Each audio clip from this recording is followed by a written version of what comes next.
Hello everyone, welcome back to another vlog. Hope ಎಲ್ಲರೂ ಚೆನ್ನಾಗಿದ್ದೀರಾ ಅಂದ್ಕೊಂಡಿದ್ದೀನಿ. ಇದು ಮಹಾಲಯ ಅಮಾವಾಸ್ಯೆ ದಿನದ ವ್ಲಾಗ್ ಆಗಿರುತ್ತೆ. ಇವತ್ತು ನಾನು ಏನೇನು ಮಾಡಿದೆ ಅಂತ ನಿಮ್ಮ ಜೊತೆ ಶೇರ್ ಮಾಡ್ತೀನಿ. ಹಾಗೆ ನೀವೇನಾದರೂ ನಮ್ಮ ಚಾನಲ್ನ ಫಸ್ಟ್ ಟೈಮ್ ವಿಸಿಟ್ ಮಾಡಿದರೆ ಪ್ಲೀಸ್ ಸಬ್ಸ್ಕ್ರೈಬ್ ಮಾಡಿ, ಹಾಗೆ ಪಕ್ಕದಲ್ಲಿ ಕಾಣೋ ಬೆಲ್ ಐಕನ್ನ ಕ್ಲಿಕ್ ಮಾಡಿ. ಇದರಿಂದ ನಾನು ಅಪ್ಲೋಡ್ ಮಾಡೋ ಎಲ್ಲ ವಿಡಿಯೋ ನೋಟಿಫಿಕೇಷನ್ ಬರುತ್ತೆ ನಿಮಗೆ. ಇವತ್ತು ನಾನು ಮಾರ್ನಿಂಗ್ ಬ್ರೇಕ್ಫಾಸ್ಟಿಗೆ ಟೊಮೆಟೊ ಬಾತ್ ಮಾಡ್ತಾಯಿದ್ದೀನಿ. ನಾನು ಯಾವ ಥರ ಟೊಮೆಟೊ ಬಾತ್ ಮಾಡ್ತೀನಿ ಅಂತ ನಿಮ್ಮ ಜೊತೆ ಶೇರ್ ಮಾಡೋಣ ಅಂದ್ಕೊಂಡಿದ್ದೀನಿ. ಬನ್ನಿ ನೋಡೋಣ. ಮೊದಲಿಗೆ ನಾನು 3 ಮೀಡಿಯಮ್ ಗಾತ್ರದ ಟೊಮೆಟೊನ ಕಟ್ ಮಾಡಿ ಇಟ್ಕೊಂಡಿದ್ದೀನಿ. ಜೊತೆಗೆ ಒಂದು ಈರುಳ್ಳಿನ ಕೂಡ ಹೆಚ್ಕೊಳ್ತಾ ಇದ್ದೀನಿ. ಹಾಗೆ ಉದ್ದಕ್ಕೆ ಸೀಳಿರೋಂಥ 2 ಹಸಿಮೆಣಸಿನಕಾಯಿ ತೊಗೊಳ್ತಿದ್ದೀನಿ. ಹಾಗೆ ಒಗ್ಗರಣೆಗೆ ಕರಿಬೇವಿನ ಸೊಪ್ಪು ಸಹ ಇಟ್ಕೊಂಡಿದ್ದೀನಿ.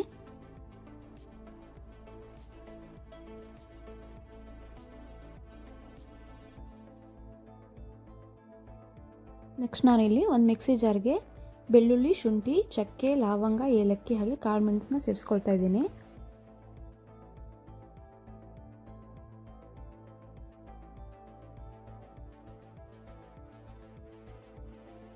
ಹಾಗೆ ಸೈಡಲ್ಲಿ ನಾನು ಒಗ್ಗರಣೆಗೆ ಅಂತ ಕಸೂರಿ ಮೇಥಿ ಮತ್ತು ಬೇ ಲೀಫ್ನ ಇಟ್ಕೊಳ್ತಾ ಇದ್ದೀನಿ.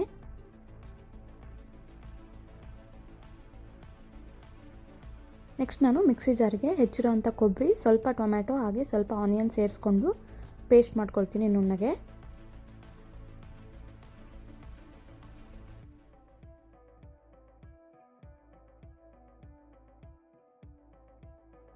ಮಸಾಲೆ ರುಬ್ಕೊಂಡಾದಮೇಲೆ ನಾನು ಗ್ಯಾಸ್ ಮೇಲೆ ಒಂದು ಕುಕ್ಕರ್ ಇಡ್ತಾ ಇದ್ದೀನಿ. ಕುಕ್ಕರ್ಗೆ ಎಷ್ಟು ಬೇಕಾಗುತ್ತೋ ಒಗ್ಗರಣೆಗೆ ಅಷ್ಟು ಎಣ್ಣೆ ಹಾಕಿ ಇದಕ್ಕೆ ನಾನು ಎಣ್ಣೆ ಕಾದಾದಮೇಲೆ ಜೀರಿಗೆ, ಸಾಸಿವೆ, ಕಡಲೆಬೇಳೆ ಹಾಗೆ ಕಸೂರಿ ಮತ್ತು ಮೇಥಿ ಮತ್ತು ಬೇ ಲೀಫ್ ಇಟ್ಕೊಂಡಿದ್ನಲ್ಲ ಅದನ್ನ ಸೇರಿಸ್ಕೊಳ್ತಾ ಇದ್ದೀನಿ.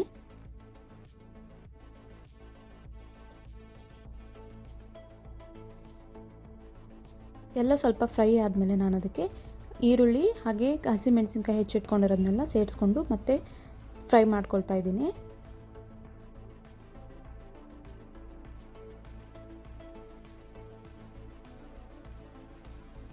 ಅದಕ್ಕೆ ನಾನು ಅರಿಶಿನ ಪುಡಿ ಮತ್ತು ಉಪ್ಪನ್ನ ಆ್ಯಡ್ ಮಾಡ್ಕೊಂಡಿದ್ದೀನಿ. ಇದರಿಂದ ಈರುಳ್ಳಿ ಬೇಗ ಸಾಫ್ಟ್ ಆಗುತ್ತೆ.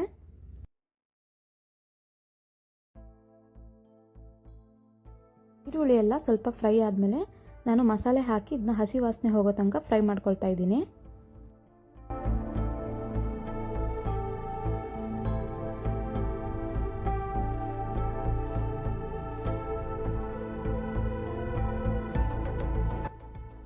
ನೆಕ್ಸ್ಟ್ ಇದಕ್ಕೆ ನಮಗೆ ಖಾರಕ್ಕೆ ಅನುಗುಣವಾಗಿ ಖಾರದ ಪುಡಿನ ಸೇರಿಸ್ಕೊಂಡು ಮತ್ತೆ ಫ್ರೈ ಮಾಡ್ಕೊಳ್ತಾ ಇದ್ದೀನಿ ಒಂದು 2 ಸೆಕೆಂಡ್ಸ್.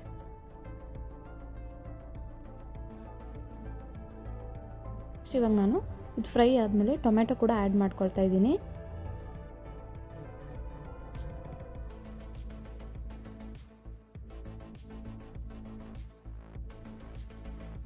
ಟೊಮೆಟೊ ಕೂಡ ಸಾಫ್ಟಾಗಿ ಬೆಂದಾದಮೇಲೆ ನಾವು ಯಾವ ಗ್ಲಾಸಲ್ಲಿ ಅಕ್ಕಿ ತೊಗೊಂಡಿರ್ತೀವೋ ಆ ಗ್ಲಾಸಲ್ಲಿ 2 ಕಾಲಷ್ಟು ನೀರು ತೊಗೊಳ್ಬೇಕಾಗತ್ತೆ. ನೀರು ಕುದಿ ಬಂದಾದಮೇಲೆ ನಾನು ಇದಕ್ಕೆ ತೊಳೆದಿರೋ ಅಂಥ ಒಂದು ಗ್ಲಾಸ್ ಅಕ್ಕಿಯನ್ನು ಆ್ಯಡ್ ಮಾಡ್ಕೊಳ್ತಾ ಇದ್ದೀನಿ. ಜೊತೆಗೆ ಹೆಚ್ಚಿರೋಂಥ ಕೊತ್ತಂಬರಿ ಕೂಡ ಸೇರಿಸ್ಕೊಂಡು ನಾನು ಲಿಡ್ನ ಕ್ಲೋಸ್ ಮಾಡ್ಕೊಳ್ತಾ ಇದ್ದೀನಿ.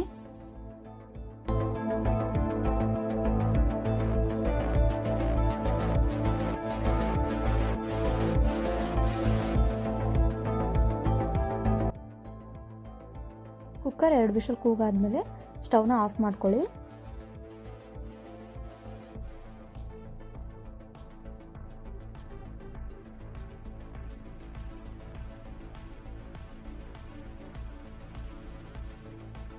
ಸೊ ಇವಾಗ ಪ್ರೆಷರ್ ಕಮ್ಮಿ ಆಗಿದೆ, ಟೊಮೆಟೊ ಬಾತ್ ರೆಡಿ ಆಗಿರುತ್ತೆ.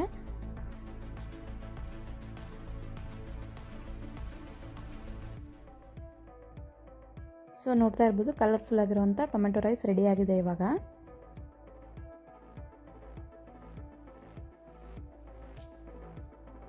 ಅಮಾವಾಸ್ಯೆ ಆಗಿರೋದ್ರಿಂದ ನಾನು ಮನೆಯೆಲ್ಲ ಕಸ ಗುಡಿಸಿ ಒರೆಸಿ ಸ್ನಾನ ಎಲ್ಲ ಮಾಡ್ಕೊಂಡು ಬಂದು ಪೂಜೆ ಮಾಡೋಕ್ಕೆ ರೆಡಿ ಮಾಡ್ಕೊಳ್ತಾ ಇದ್ದೀನಿ. ಅದು ನೈವೇದ್ಯಕ್ಕೆ ಅಂತ ಮಖಾನ ಖೀರ್ ಕೂಡ ಮಾಡಿದೆ, ಅದು ಕ್ಲಿಪ್ಪಿಂಗ್ ಮಿಸ್ ಆಗಿದೆ. ಇನ್ ಕೇಸ್ ಯಾರಿಗಾದರೂ ವೀಡಿಯೋ ಬೇಕಂದರೆ ಕಮೆಂಟ್ ಮಾಡಿ, ನೆಕ್ಸ್ಟ್ ವೀಡಿಯೋದಲ್ಲಿ ರೆಸಿಪಿ ತೋರಿಸ್ತೀನಿ ನಿಮಗೆ. ಮತ್ತೇ ಊರಲ್ಲಿ ಹಿರಿಯರು ಪೂಜೆ ಮಾಡಿರ್ತಾರೆ, ಹಾಗಾಗಿ ನಾವು ಇವತ್ತು ಜಸ್ಟ್ ಸಿಂಪಲ್ ಪೂಜೆ ಮಾಡಿ ಮುಗಿಸ್ತಾ ಇದ್ದೀನಿ. ದೇವಸ್ಥಾನಕ್ಕೆ ಹೋಗೋಣ, ನೀನು ಅಲ್ಲೇ ಬಚ್ಕೊಂಡು ರೆಡಿ ಕಣ.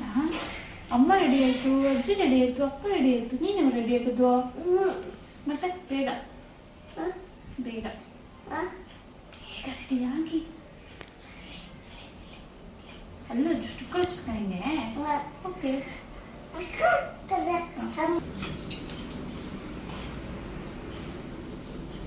ಎದ್ದೇಳಿ ಬಂಗಾರಿ, ಅಪ್ಪ ತೋರ್ಸು ಆಮೇಲೆ ತೋರ್ಸು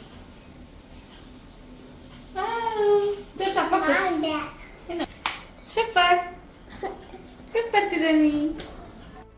ನೆಕ್ಸ್ಟ್ ನಾವು ದೇವಸ್ಥಾನಕ್ಕೆ ಹೋಗೋಣ ಅಂತ ಎಲ್ಲರೂ ರೆಡಿಯಾಗಿ ಕೆಳಗಡೆ ಬಂದ್ವಿ. ನೋಡ್ತಾ ಇರ್ಬೋದು ಚಿರಮಿ ಕೂಡ ಅವ್ರ ಅಪ್ಪಂಗೆ ಕಾರ್ ತೆಗಿಯೋಕ್ಕೆ ಹೆಲ್ಪ್ ಮಾಡ್ತಾ ಇದ್ದಾಳೆ.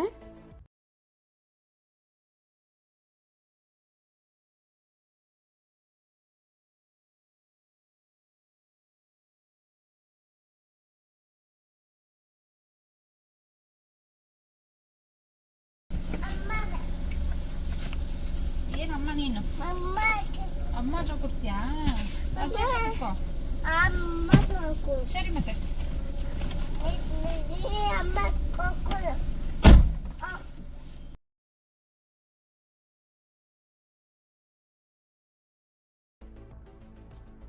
ಇವತ್ತು ನಾವು ಹೋಗ್ತಿರೋವಂಥ ಟೆಂಪಲ್ ಬಂದು ಬೆಟ್ಟದಾಸನಪುರದಲ್ಲಿರುವಂಥದ್ದು. ಇದಕ್ಕೆ ತುಂಬಾ ಇತಿಹಾಸ ಇದೆ.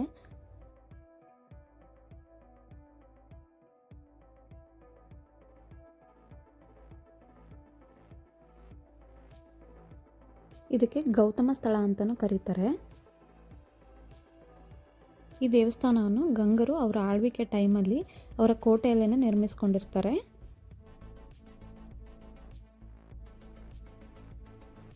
ಸೊ ನಾವಿವಾಗ ದೇವಸ್ಥಾನನ ರೀಚ್ ಆಗಿದ್ದೀವಿ. ಪಾರ್ಕಿಂಗ್ ಕೂಡ ತುಂಬ ವಿಶಾಲವಾಗಿದೆ.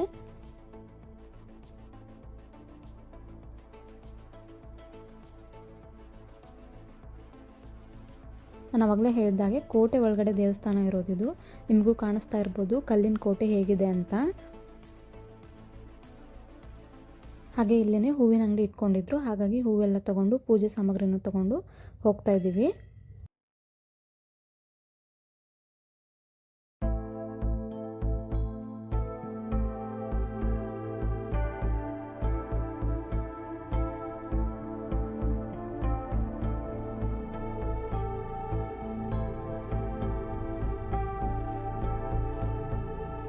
ಈ ದೇವಸ್ಥಾನನ ಗಂಗರು ಅವರ ಆಳ್ವಿಕೆ ಟೈಮಲ್ಲಿ ಅವರ ಕೋಟೆ ಒಳಗಡೆ ನಿರ್ಮಿಸಿರ್ತಾರೆ. ಕಲ್ಲಿನ ಬಂಡೆ ಮೇಲೆ 2 ಪುರಾತನ ದೇವಸ್ಥಾನ ಇದೆ. ಒಂದು ಶ್ರೀ ಭೂದೇವಿ ಸಮೇತ ಶ್ರೀ ತಿಮ್ಮರಾಯ ಸ್ವಾಮಿ ಇದ್ದಾರೆ. 2ನೇ ಗರ್ಭಗುಡಿಯಲ್ಲಿ ವಿಶಾಲಾಕ್ಷಿ ಸಮೇತ ಕಾಶಿ ವಿಶ್ವೇಶ್ವರ ಸ್ವಾಮಿ ನೆಲೆಸಿದ್ದಾರೆ.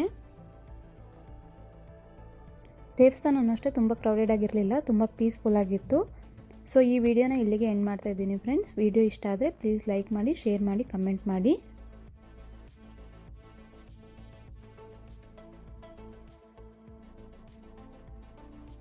ನೆಕ್ಸ್ಟ್ ವಿಡಿಯೋದಲ್ಲಿ ಮೀಟ್ ಆಗೋಣ. ಟಿಲ್ ದೆನ್ ಟೇಕ್ ಕೇರ್, ಬಾಯ್ ಬಾಯ್.